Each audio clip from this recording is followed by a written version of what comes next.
नमस्कार मित्रांनो, माझं नाव प्रशांत निकम आणि महाराष्ट्र माझा या चॅनलमध्ये तुमचं सर्वांचं पुन्हा एकदा स्वागत आहे.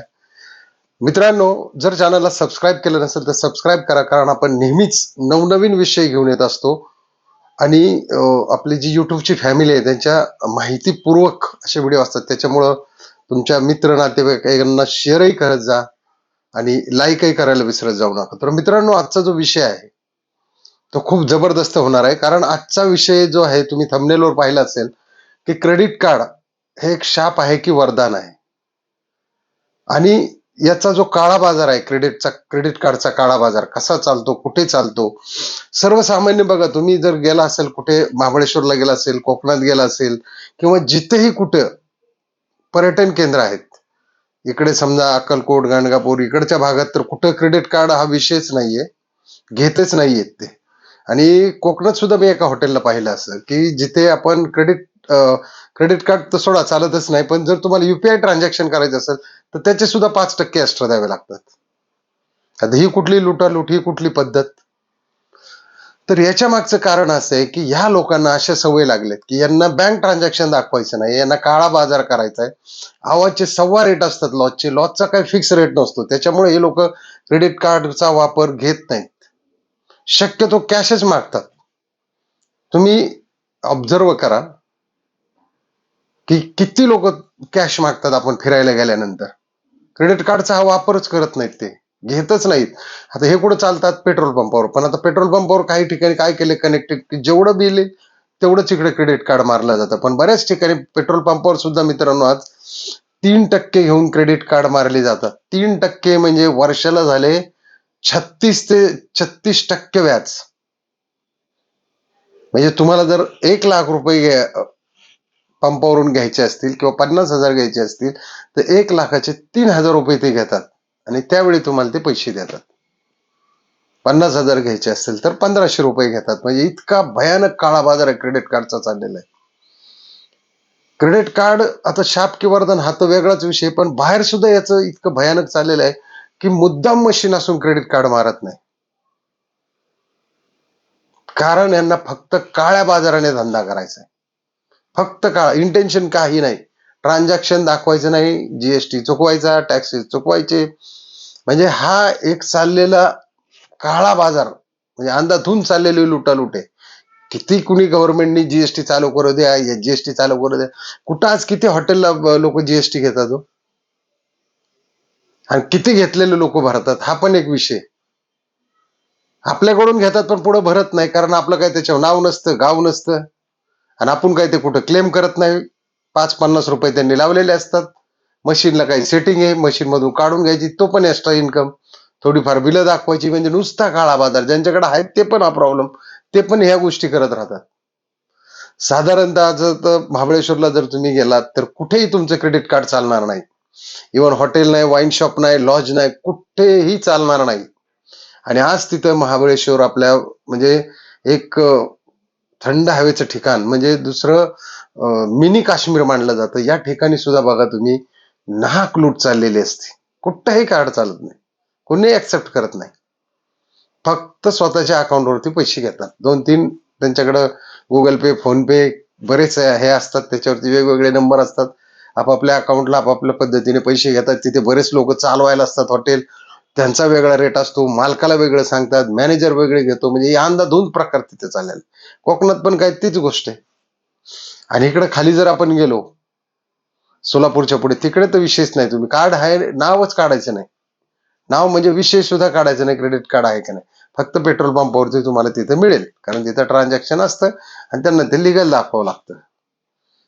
आता तिथे पण काय करतात, तिथे कामगार सुद्धा शॉर्ट लावतात. काही ठिकाणी मालक सुद्धा 1%, 1.5% घेतो. कामगाराला म्हणतो तू 1.5% घे. एक कामगाराने 1 लाखाचं कार्ड मारलं, 3,000, 3,000 मधले 1,500 त्याला आणि 1,500 कामगाराला, दोघं फायद्यात. लुटालूट झाली ती क्रेडिट कार्डवाल्यांची. म्हणजे ह्यांच्याकडचं वेगळं द्यायचं आणि मारलेले वेगळे आणि भरायचे वेगळे बँकेने. तर बँकेची स्टेप सांगतो तुम्हाला मी, काय प्रकार असतो, हे शाप कसा आणि वरदान कसं आहे मित्रांनो. आता क्रेडिट कार्ड म्हणजे काय, की हे बघा, जर तुम्ही व्यवस्थित भरत असाल तर तुमच्या फायद्याची गोष्ट आहे. कारण 1 ते 30 तारखेचं जे कॅल्क्युलेशन आहे, जे ट्रान्झॅक्शन आहे, तुम्हाला ते रिफ्लेक्ट केलं जातं आणि त्याची ड्यू डेट दिली जाते. आता त्याच्यात तुम्हाला तुमची जी याची म्हणजे ड्यू डेट आहे ती तुम्हाला चुकवायची नाहीये, त्याच्या आत ते पैसे भरायचे आहेत. अन्यथा एक दिवस जरी तुम्ही उशिरा भरले आणि समजा देणं असेल 50,000 आणि त्यांचा मिनिमम ड्यू असेल 1400 रुपये, जर तुम्ही तो एक दिवस उशिरा भरला तर ते सगळे पैसे तुम्हाला भरायचे.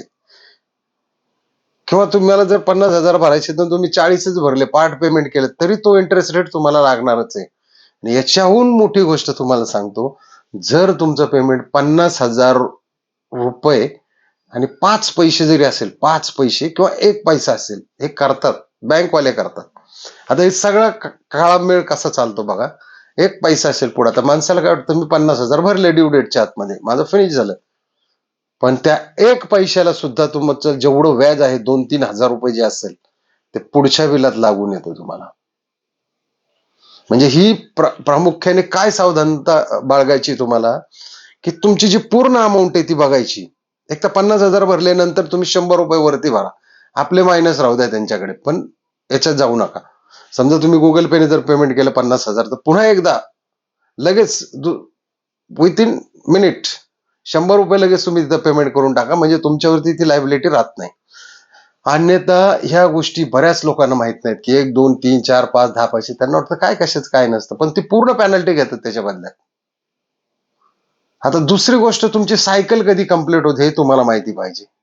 आता तुम्ही समजा खरेदी केली आहे, तुमची सायकल आहे 15 तारखेला बिलिंगची, आणि तुम्ही जर 14ला खरेदी केली, तर तुमची बिलिंग सायकल एकाच दिवसात तयार होणार आणि ते पैसे तुम्हाला 2-4 दिवसात, 8 दिवस, असं जे 15 दिवसाचं काही सायकल असतं त्यांचं जो टाइम दिलेला असतो त्याच्यामध्ये भरायचे असते. तुम्ही तर म्हणणार आजच मी घेतलं लगेच आता भरायला पण आलं, तर तुम्ही कस्टमर केअरला जाऊन विचारायचंय की माझी बिलिंग सायकल काय आहे, 1 ते 15 आहे, 15 ते पुढची 15 आहे, कशी आहे, म्हणजे माझं बिल कधी जनरेट होणार आहे, ह्या नेहमी तारखा लक्षात ठेवा तुम्ही. अन्यथा तुम्हाला भरपूर मोठा तडाखा बसू शकतो या पैशांचा, खूप मोठा तडाखा बसतो यांचा.